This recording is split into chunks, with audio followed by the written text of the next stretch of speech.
গ্রামের বাড়িতে যাদের পর্দা করতে কষ্ট হয় তারা কিভাবে পর্দা করবে? দেখুন, পর্দা করার জন্য মানুষের সদিচ্ছাটা সবচেয়ে বেশি প্রয়োজন।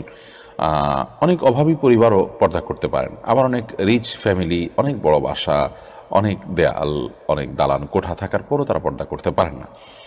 গ্রামে যৌথ পরিবারে যদি আপনি থাকেন তাহলে সেক্ষেত্রে প্রথম কাজ হবে সবাইকে পর্দার গুরুত্বটা বোঝানো।